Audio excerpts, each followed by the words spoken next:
Good morning, everyone. Thank you so much for joining our session today on Representation Matters.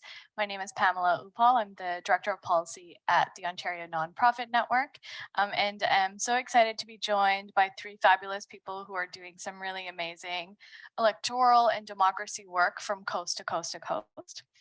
So just a bit of synopsis on what we want to talk about today. As I shared, I have three fabulous people from national organizations who are working towards increasing representation at all three levels of government and voter turnout in Canadian elections. So our goal for today is to complicate the notion of representation matters, asking questions like what's the difference between building a voting bloc and getting people out to vote, and increasing representation in elected offices.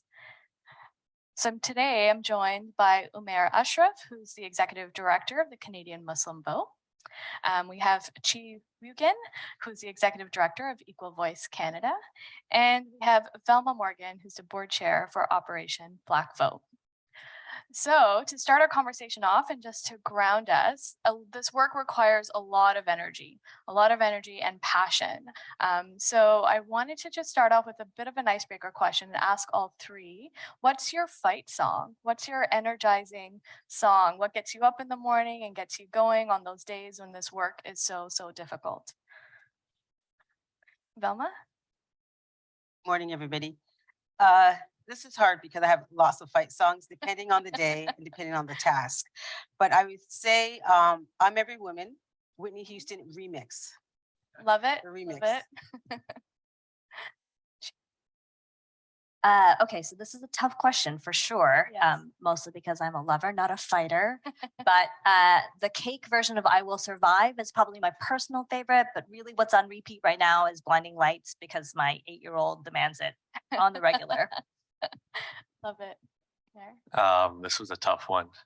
Started thinking about any Bollywood songs, but they're all romantic, so can't really go with that. So either Tupac Changes Yeah. or The Final Countdown, depending on what the mood is in the morning.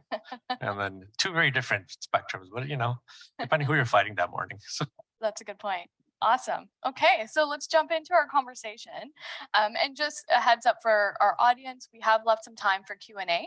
So we'll have about 10 to 15 minutes before we wrap up for folks in the audience to ask questions of our amazing panelists.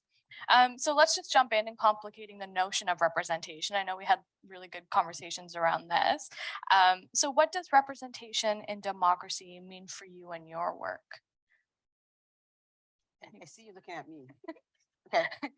Representation for us, and that's actually one of our hashtags, representation matters. For us, representation is the floor, not the ceiling. So it's just the start of seeing ourselves in decision-making seats and decision-making places, but also having our lived experiences in policies, having our lived experiences work out in the environment that we're in. Because often we have, the diversity. So you're there, and it's a nice picture, and the picture gets tweeted and advertised that we do have a Black person, a part of our team, but we need to go a step further. We need to be included at the decision-making seats. We need to be included in the decisions that are made and the policies that hit the floor. Great. Chi? Yeah, it's a great question. So our organization, Equal Voice, has been around for about 20 years and started at a kitchen table, as many good women's organizations do. Before that, where women were trying to figure out how we get gender balance in our legislatures. And so this work has been going on for decades now. I really had hoped by 2023 that we would have been finished this conversation, but that's okay. We're going to keep making those steps towards the change and the progress that's really important for our democracy. So in terms of how we're doing on the gender front, we are 30% women in the federal House. There are a couple legislatures provincially that are close to 50% or just over. So we know that there is progress being made in elected houses across this country. But like Velma talked about, it's not just that we have people in the chairs, it's actually actively participating in shaping and influencing and holding the decision making capacity. So we have a gender balanced cabinet federally. And I think that's has shown that we have different outcomes as a result of it. So we talked about the example of the National Child Care Program yesterday, right? And so bringing those experiences means that we're going to have different perspectives around that table. And that's an important piece of making sure that we have trust in our democracy. I'm so glad you brought up trust because that sparked another question for me, but I'll ask the mayor to jump in. For sure. No, first and foremost, it's a great pleasure to be on a panel with all three of you. It's phenomenal to be here. I guess for us, there's approximately 2 million Muslims in Canada out of the 40 million. Each voice is just as equally important. So the voices that have the ability to vote have to be equally representative of those that don't have a vote. And I think it's important for us to be able to elevate those voices, especially because the onus is on the rest of us to ensure that democracy is working, but at the same time that we're speaking for those that don't necessarily have a vote in the levels of government. And I think this I learned from Velma, and Velma, man, please use this, and you can use it later. So Velma taught is that we're not just a community, we are communities. And the most important aspect of that is that even the Muslim communities, there's a lot of, sure, we're bounded by a creed, but at the same time, it's to elevate all the differences and all the different people and all the different voices. And I think that's why representation is something that's so key, so important, but it's not just a one structure fits all. There's so many levels and so many different things that we have to look at in order to ensure that everyone is being equally represented. Okay, and Chi, so you talked a bit about how, we've sort of reached 50% in some provinces with gender representation. So that's kind of where we're at on that front. But I'm interested, Velma and Omer, where do you sort of see progress, and where has progress stalled?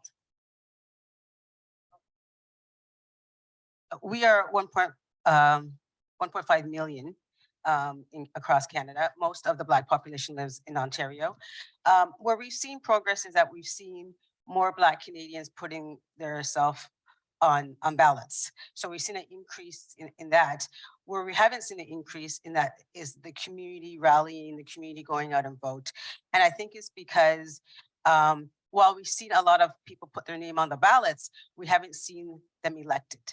And so there's the community's feeling as if we have all these people trying to get this position, but they're not. So they think that, politics isn't for them, or politics doesn't speak to them because they're not seeing themselves as other communities are seeing themselves. They also feel as if our issues are not being brought to the forefront. I mean, 2 weeks ago, we had Operation Black Vote and a couple of other organizations organize a Black town hall for the municipal candidates. And that was the only time our issues were brought to the forefront. I mean, our issues are the same as everybody else, but the impact is different. Yeah. And I think as elected officials, they need to understand that we care about transit, but how does transit affect our communities? And no one was talking about that. So we brought that to the politicians. And if we didn't do that, it was never been done. We've seen the debates, whether it's municipal debates, provincial debates, or federal debates, and we're not in the audience. We're not being asked. So I think that's where we see the shortfall, and that people need to understand that our community has been here for over 200 years. We helped build this country, and that we should have a voice in how our society is run. For us, one of the things that we've seen is that a lot of times different motivations is when people will start taking more action. Fear was a big driving point at some points in different election cycles. But one thing that in terms of progress is we are seeing more people being more engaged. So we're getting less questions about who do we vote for, but more about where can we get more information, which is a great progress. But the other thing is, and the flip side is, once the person that or party they wanted to vote for, there's less accountability once they're elected into it. So it's not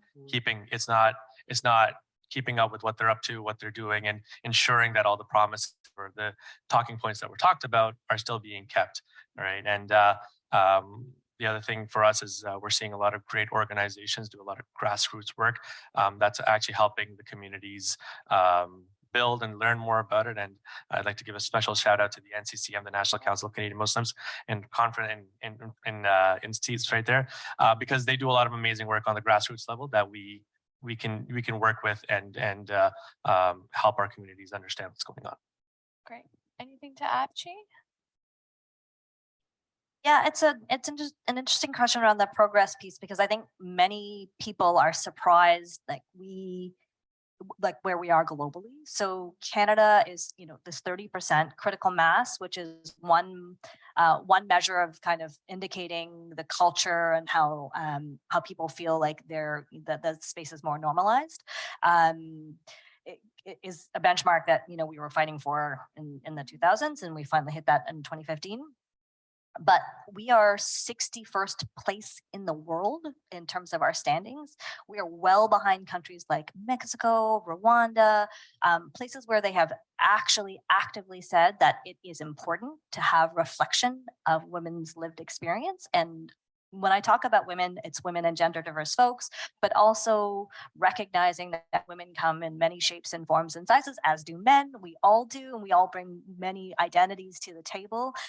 So on the progress pieces, there is a lot of work to do to make sure that people can move towards engaging in democracies. One of the things that I've been thinking about a lot is that engaging in politics for us poly nerds who love this stuff and live and breathe it, it's kind of all consuming, but for most folks, it's not the everyday reality.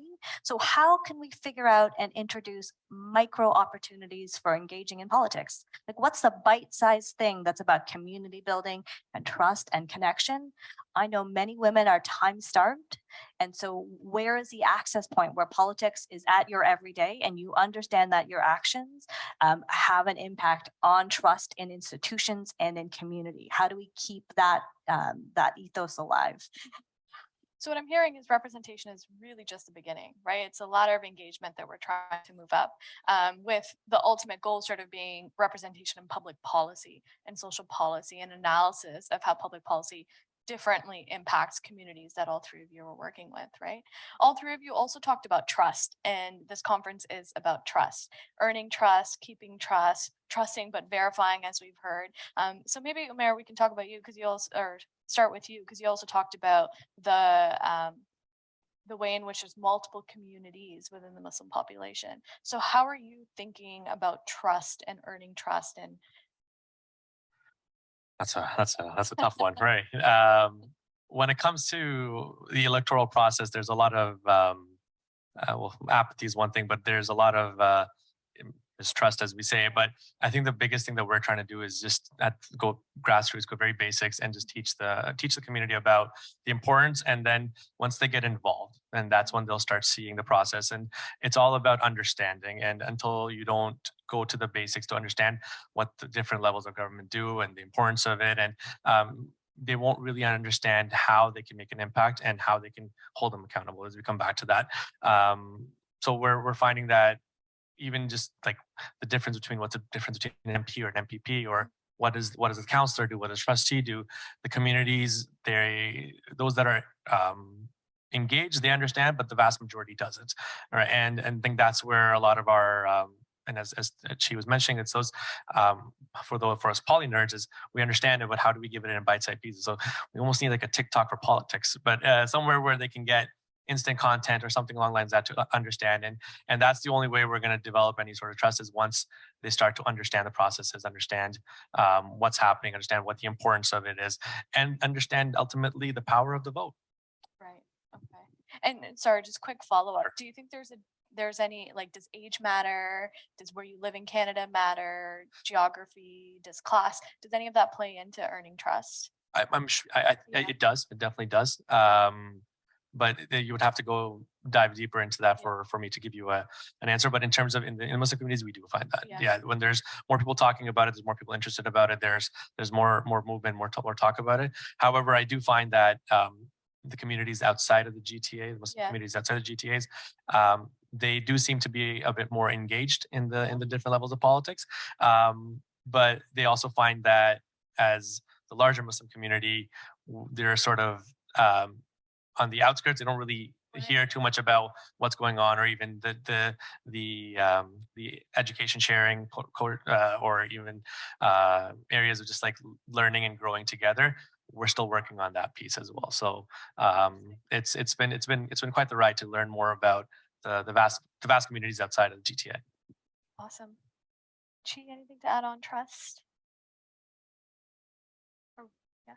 Come back to me. Okay, Velma. Okay. Couple of things. First, I try to tell people that everything's political, right? Everything has a policy, so I can shop on Sundays. Why? Because a government said, okay, it's okay to shop on Sundays, so that now it's policy you can shop on Sundays. I take my garbage out on Tuesdays and Thursdays. Why? Because that's the time my street. So everything that we do is political. So I try to let people know that. So if you want to get involved, you need to vote, number one. But our community has seen how we've been used or marginalized. And until that stops in some way, until they rectify that problem, our community is not going to trust the system.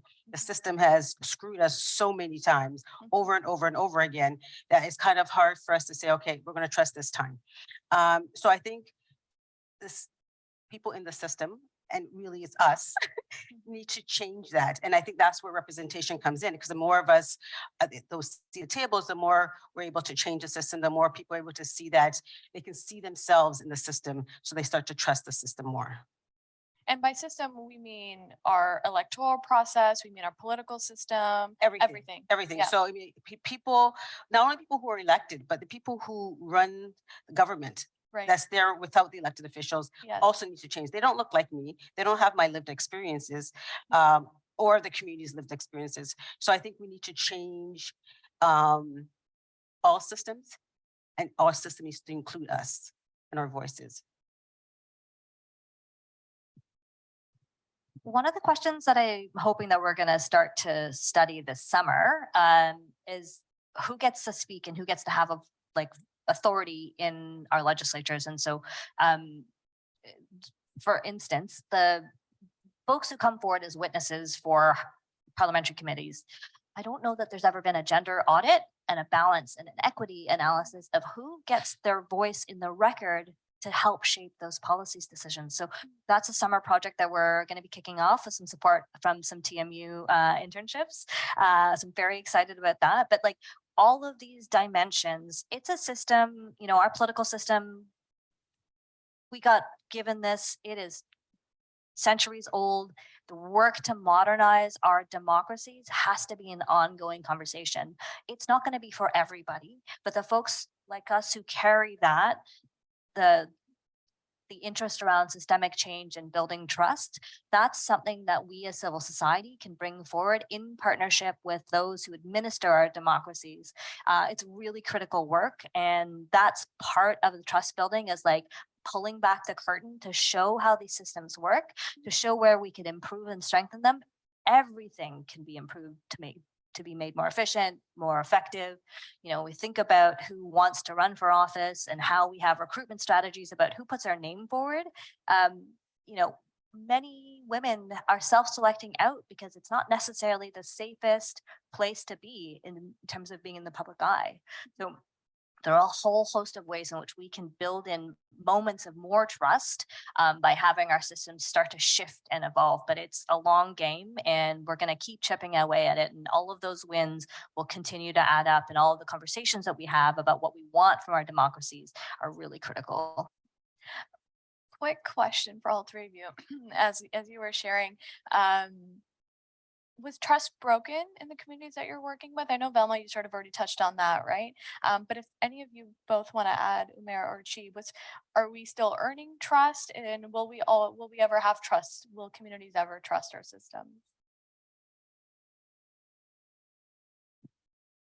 Do you want Go to go? We're being I'm very sorry, this polite is and a- very Canadian.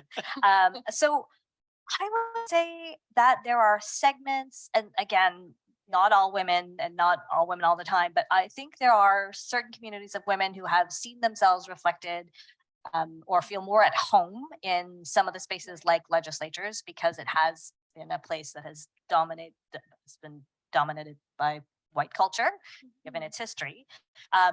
That's not to say that there haven't been people who've been able to kind of push through. And so the questions and the nature of the conversation about what we want from our elected houses has to shift to reflect where we are today. Right. And so I think for some women, there has been some levels of trust and it's been like, let us in the door. We deserve to be here. We are credentialed. We are excellent at what we do. And for others, it has not been an easy ride. And I think, we've seen some women of color step back from elected office because it has been Right. a challenge, not just within the legislature, but from the public as well. That online trolling piece, the harassment, real threats of violence, concern for family members, all of these are really important signals that this is not an easy system for anybody, but particularly because of those layered nuances. So I wouldn't want to suggest that it's uniform by any stretch, but some folks feel like Yeah. they're able to navigate it and others do not.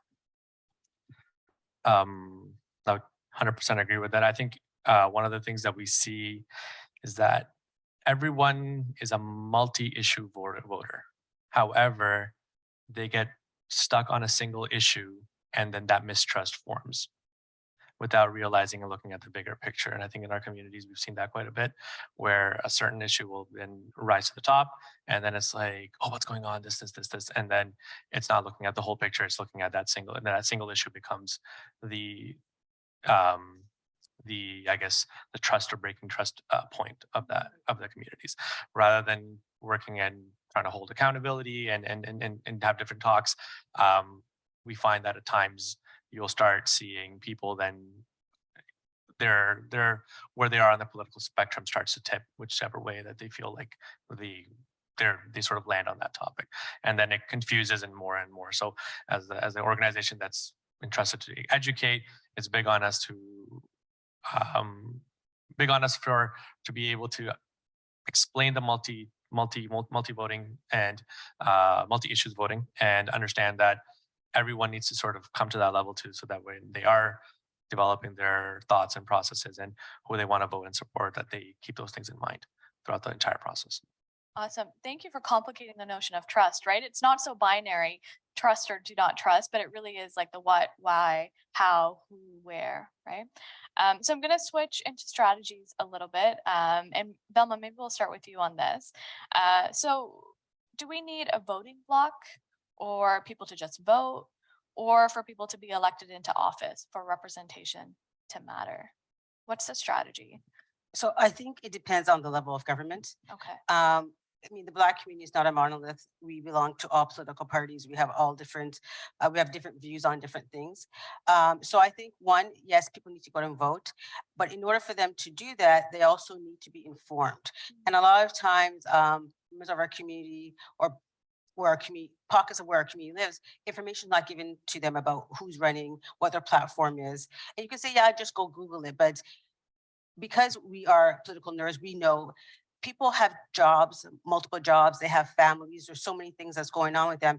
Telling them to just Google to figure out who's representing them or what their platform is not good enough, because we see how they go to other communities over and over and over and ensure that they understand their platform. So voting is one.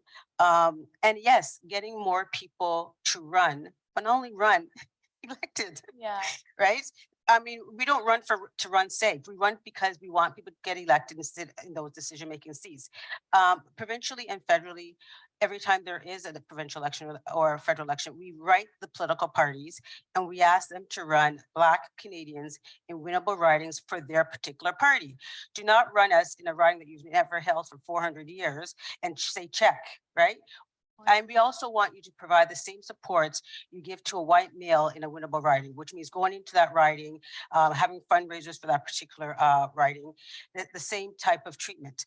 And then municipally, again, we feel that incumbency rules, and we think there should be term limits, because we've seen in the last elections where there were no incumbents, that women and racialized people were elected. And I think that's a barrier. So those are some strategies that we think that needs to be rectified in order to have the trust, representation, and a true democracy. Right. Umair, want to jump in? I guess agree with what Velma said there. For us, one of the things that we find is that out of the 300 odd ridings, about almost 100 of them have a Muslim swing vote. So that's a huge number. Yeah, it's That's pretty massive, Yeah. right? And there's can be a massive impact in whichever way the vote can swing. However, what we try to instill in people is that if you want to create a voting block, that's fine. But stick within those parties. Once you start moving and being in multiple different ways, that accountability piece goes missing, right? And you're always like, if one of the things is being in a healthy democracy is that you have to work with the system there, but also you have to work with the parties and not keep switching whenever you feel like, right? So it's important that there's consistency, but at the same time that you hold accountability. And if, yes, you don't no longer align with it, you're moving over, but whichever party you are supporting or whichever way you're leaning, you have to be in their ears at all times, is advocating for yourselves and running for office and getting elected. And that's something that we really need to push and have the say on those tables. Awesome. I really like how both you and Velma like really teased it out, right? It's not just about getting your name on the ballot, or it's also about all the different processes between putting your name on the ballot and actually getting elected, right?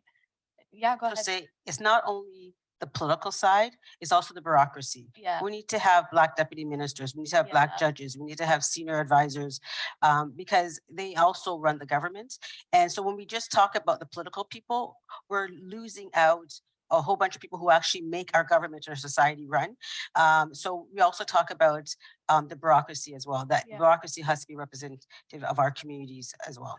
And that's all appointed, right? So that's all another, yeah. Chief, did you wanna? Yeah, I'll add on the winnability piece. There's some data. We did a poll about a year and a half ago, and Canadians are very prepared to elect women. So there's no like voting bias there. That kind of previous hurdle that I think people talked about from some times ago is now not on the table. Like Canadians will vote for women. And so one of the things we do have to do is to do deeper work with the political parties to make them see and also work on their biases around women as viable winning candidates. And so when we run women, we are seeing women do well, but they have to be in contests where they're going to be well set up for success. And that goes across the party lines and party spectrums, and is really important in terms of how we operate as an organization that is multi-partisan.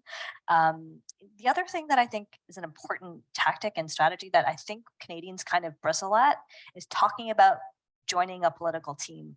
There are so few Canadians who do that. It's like, I believe it's under 5%. That number is fairly like, Wow. so it's not a ton. And when you think of how political parties operate and their cultures, they're probably like a not most fun place to be. There's a lot of like hoarding of secrets and gatekeeping, and that's not a great environment to be in necessarily. So I think if more Canadians took the time to get involved in a party, doesn't matter which one, all of them deserve to have more Canadian support and love. Pick a team and make it a good one. That is my invitation for everybody, because that is how we actually build healthy democracies. That's the system that we currently have, unless things radically change, and I don't think they will. But for now, that's the instrument and a vehicle that I think I want more Canadian women to consider doing, is to find a political home. It's not going to be perfect, but we got to go elbows in and figure out how to make them better places and more supportive and more inclusive. Can I just add to that? Political home is just not saying I'm a liberal, I'm going to vote. I'm also talking writing associations. You know, becoming part of our writing associations, become a part of political executives, so we could actually make change from the bottom up. And we are sort of seeing that strategy at play, right? When we see folks elected or party leaders and how that process, we're like, oh, this could never happen, but it happens because those strategies are being used, right? Go ahead, Velma. It does happen for our community. They don't often stay because the environment is so toxic. Yes, So yeah. Anything to add? No. There? No. Okay. I saw the 5-minute. So I'm going to jump to one more question and then we'll open it up to the audience. It's about this current moment. I'm sure everyone says this, but this moment feels different. It feels more urgent. It feels more pressing. And yeah, more important than ever. I'm feeling like that in my own work, working in public policy with nonprofits. Are you feeling that too? Are you feeling that this moment is more important than ever? And if we're ever going to do something, we need to do it now. And why or why not from your perspectives? I see Velma Okay. jumping in. I think for us, post-pandemic, as we decide, as governments and corporations deciding, okay, how do we build back better? Right. I don't like that term. That's the only one I have in my head right now. How do we build back better? We don't want our community to be worse off than we were before the pandemic. Right. So it is so important for us to be at those decision-making tables, to have our lived experiences be in policies as we move forward. And if we don't, I think we're going to be far, far behind we were before the pandemic, and we weren't in a good situation before the pandemic. We've seen the disparities during the pandemic. Yes. And I think if, as a Black person, if you're not thinking, okay, I need to be at a decision-making table, I need to go do a dissertation, I need to speak to somebody, then you're not really looking out for your self-interest. And I think that's why it's so important for me and our communities that, as you said, this moment is important for us. Go ahead, Chi. So, I mean, I feel like the last 3 years has been like increasing urgency. And I know I hope for many people, the last like 2 weeks of the experience around air quality is a real wake up call that like these have equity impacts that are really, really important to consider in terms of that policy response and how are we actually looking out for marginalized and vulnerable Canadians. So I want our legislatures, I want our leadership to think about and center and have those experiences in mind. They won't always have that experience, but we need to have more diversity and more representation. I think all of us were hungry after the pandemic to like get rid of some very bad habits. And I think we will go back to practicing them again because we are not continuing to have the conversation and actually staying in that place of unlearning, institutional racism, a need for deeper democracy. I think it's ongoing practice that we have to continue to center. They're not fun conversations. It's hard work for a reason, but we have to keep at it. For me, the urgency is for my kids, Right. like we are not setting them up for a good immediate present, not even future. Yes. So that is part of the urgency. And I think it requires all of us to pay attention to the processes, the systems, the organizations, and the people. And we have to care from each other in that work. The time between crises is lessening. Yes, most definitely. And then just to add on to the, I think one of the pieces that we completely forget is that time is finite, and it feels like we have less and less every day. Affordability keeps skyrocketing in terms of people just not being able to like afford anything. People have to take multiple jobs just to be able to pay. So where's the time for them to make about, okay, how do I learn about the electoral process? How do I become more involved? How do I do this? How do I do that? How do I spend more time with my family? And pandemic taught us one thing was sure when we had all the time to just sit around and not do anything. But after that, it's like, it's go, trying to catch up to whatever has happened. And a lot of people are feeling it. And even in our communities, we're finding that even when you talk to them about it, it's like, I don't have the time. Yes. How can I get more involved if I can't make the time for any of them? What's impeding? And both parents are working and all these different things that are happening. So there's a lot of larger issues here at stake. And I think as the group that's here, I think we're quite privileged in a way that we could be here to actually have this conversation. Many people that would like to be here can't, is because of work or not being able to come off time.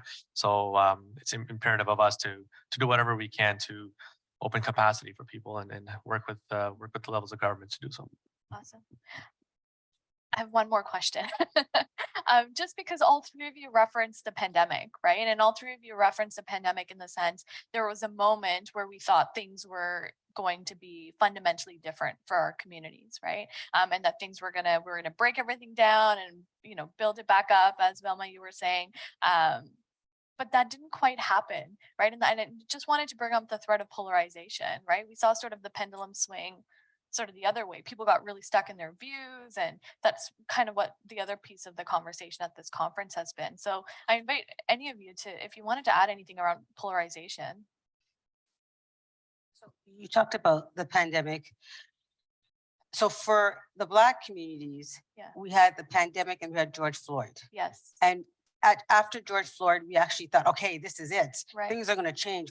Corporations were saying things, Right. government were saying things, and we're seeing that things have not changed. Things are actually going back to where it was. There was that, year where, Black Yeah. organizations were getting like tons of money and everybody's getting employed and everyone's doing DEI. And we thought, okay, this is it. This is the moment. This is going to continue. And it hasn't. The window is closing. And so we had the hope, and the hope has been taken away. Yeah. So our pendulum was swift Yeah. back way because Yes. the pandemic, but George Floyd. Yes. Thank you. Yes. We had an equity reckoning too. Yeah. Yeah. One of the things I do think that came out of the pandemic was we all saw and experienced governments move fast and swiftly and with clarity. And it was a moment in time, but it means that flexing of that muscle is available to us if there's political will. And if we choose as a population to signal to governments, hey, we want you to do more of that. We liked it when you led it these ways. And sometimes I think it's actually probably good if we consider what are the gold stars we can tell our leaders? What are the feedback mechanisms so they can actively hear, not governed by polling, but in a deep, meaningful way? What are we doing to build community and consensus and trust so that we are actually doing what's required to govern and lead us through the next century? That I think should be the framing of the conversation about how we rehabilitate democracy, is making sure that we are in co-creation. Communities don't want government to tell them exactly what to do, but they want them to lead responsibly. And we need to invite our governments to have permission to do that by giving them the recognition that when they get it right, thank you. We appreciate that. I don't agree with every single decision made by any of the governments today, but when I see them do well, I do tell them and I send a note and say, thank you. This is not easy work. Thank you for your service. And I think if Canadians could build relational views around governments in that way, it would start to help with that repair work and give some indications so that we aren't blindly governing in a reactive way, but building a promise together. Right. Polarization can be quite scary. Yeah. And we've seen it in our communities where once it goes to a certain end, it can end really, really badly. So the importance of education, the importance of letting people know, but also helping people find solutions. But also, I think one of the most incredible part about being Canadian, and since I've been here, is there's always been a level of empathy. And once that sort of starts deteriorating from the communities, then we find that we get into those states where people just want to be heard in some way, shape, or form. And it's important that they're given the space to talk, but at the same time, we're challenging notions, we're challenging ourselves to be better every single day. Right? And as different communities, we work together, we learn to work together, and work towards an area where people that are feeling ostracized or they're feeling that they don't belong have a space to come and actually speak and talk and be heard in some way, shape, or form. So they're able to work through whatever they're working through. And the pandemic exacerbated that. I think it's important as us talk, work together, come back together, and really support each other at this point. I like that. Empathy is sort of the antithesis to polarization, right? In some ways, yeah. Do we have time still for some questions? Yeah. Any questions from the audience? Burning questions?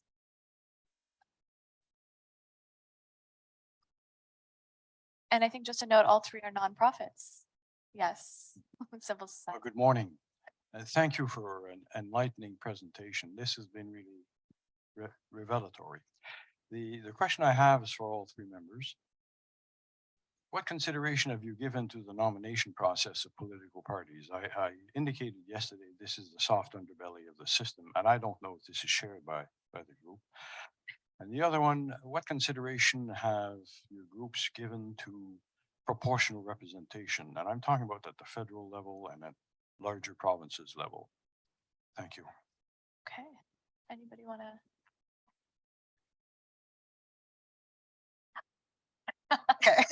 Um, for us, nomination is a huge deal for our community. And we've written to, every time there's an election cycle, we write to the political parties and we ask them to run Black candidates in winnable ridings. But also we realize that the riding associations is a big issue. And a lot of times the riding association or the candidate who's not running will have somebody in mind already. We've asked parties to make the process very transparent, put all the rules, put all the steps on their website. Because I mean, I belong to a political party, I belong to a riding association. I know how these things work. You could skip steps. There's nuances that if you're not part of the process or a part of the system, you don't understand that you're supposed to, you know, after you put your name forward, you're supposed to go and get members. And sometimes people put their name forward, they're not signing up members and thinking, how are you going to win? You need people to vote for you. So if you don't understand the process, then you're never going to win the nomination. So we ask, as I said, political parties to put the nomination process on their website, all the steps, and provide all the resources up front instead of me asking for a list, asking for different items that you need, because you wouldn't know that you need them if you've never been part of the process. We've also seen where the leaders have used acclamations. And we said, you know, if you have 5 and you're going to use all 5, why are you using them all white males for a particular seat? You know, diversify the people who you're going to appoint for particular ridings. What was the other part of the question? Proportional representation. That's a hard one for us. I mean, we're not sure how it would actually affect our community. In the sense in getting people elected.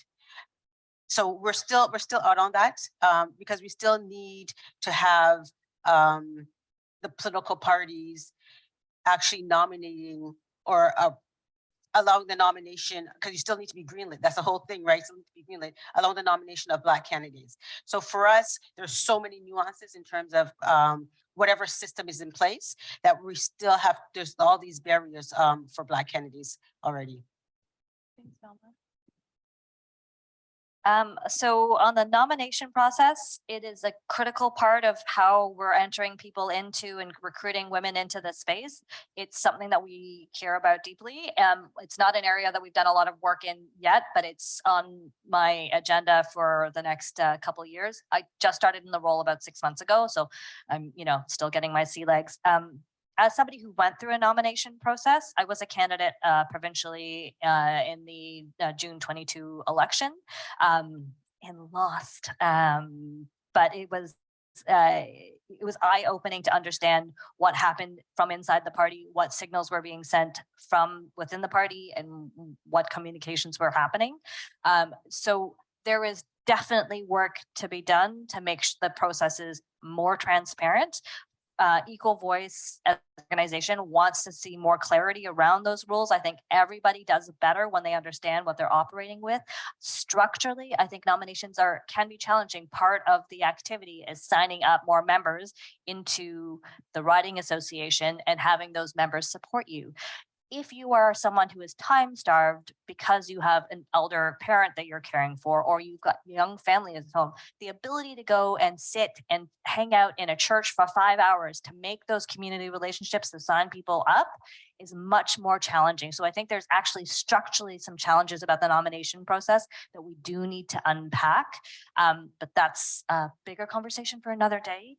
On PR, Equal Voice as an organization, because we're multi-partisan and because parties each have their own kind of view on systems, we are agnostic on the PR question. I, as an individual, have some thoughts, which I will just keep in my head because nobody needs to hear them. I guess for us, one of the things that we are focusing is a little bit more on the solutions oriented side about doing boot camps for people to help them understand how nomination works. If they want to run, what are all the steps? And also having a mentor-mentee relationship and a coaching relationship for people that have run or won for nomination to help those that have not. Just so they understand the process and really learn to grow within it. The actual process itself, we're still learning a lot about, even in terms of how, as Velma and Chi were mentioning, about just the way it works, how the building relationships, building all these different things. So really using someone who's gone through the process, who's learned it, to build those bridges and help them through. And in terms of proportional representation, yeah, we're still figuring that part out as well. There's still a lot to learn, and I will actually come back to you on that one at some point once we've sort of figured it out, and maybe we'll have a longer discussion about that. Awesome. Thank you all three. I think that's time. Or do we have time for one more question? Okay.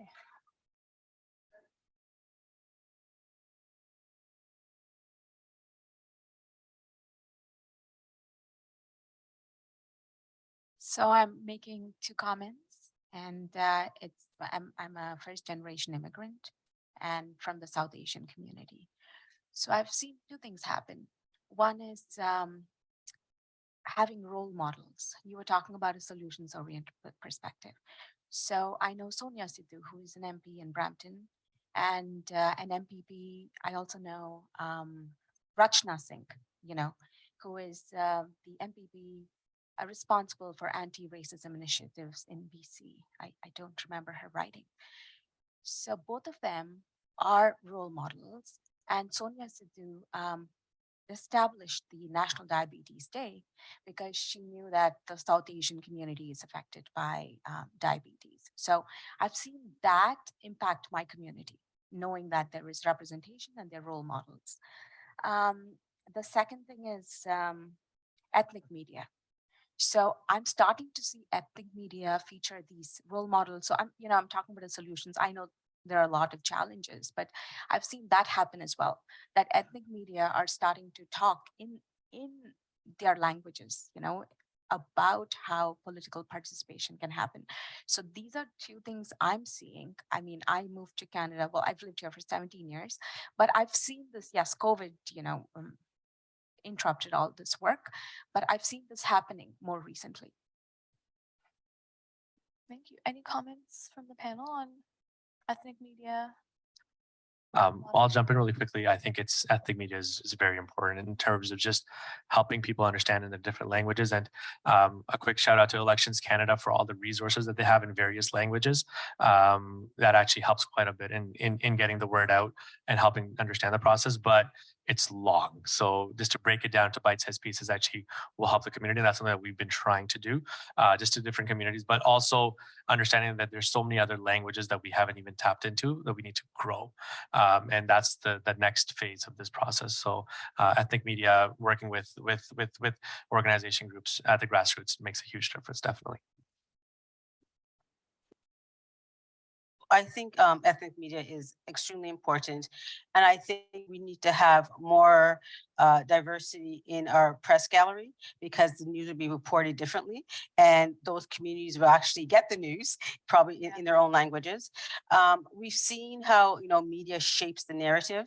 Look at the municipal election, even before the deadline, we had the 6. Right? There's 102 people who figured out there was going to be these 6 people, right? That was the media. So I think we need to diversify media because media is actually very, very important when it comes to our democracy and what gets broadcast. Because people don't have time to go research. So they watch the news, they watch the 6 o'clock news, they watch, the 11 o'clock news, and that's the information they get to form their opinions. Great. Yeah, Can I jump in just very quickly? The CBC Hockey Night in Canada and Punjabi is absolutely incredible. And it's done such great work for the community in terms of just showing the love of hockey that transcends Canada. It makes massive impact and something that big kudos to CBC for doing that, but also brought it to the mainstream. right? And as we're talking about ethnic media and all these different things, it's so important that the languages are represented and they're talked about because they have a greater impact within the communities at a level that we won't even understand at times. So yeah, we need more political coverage in different languages as well, and so we need more funding for those organizations. And not isolated, because Not that isolated. be isolated, right?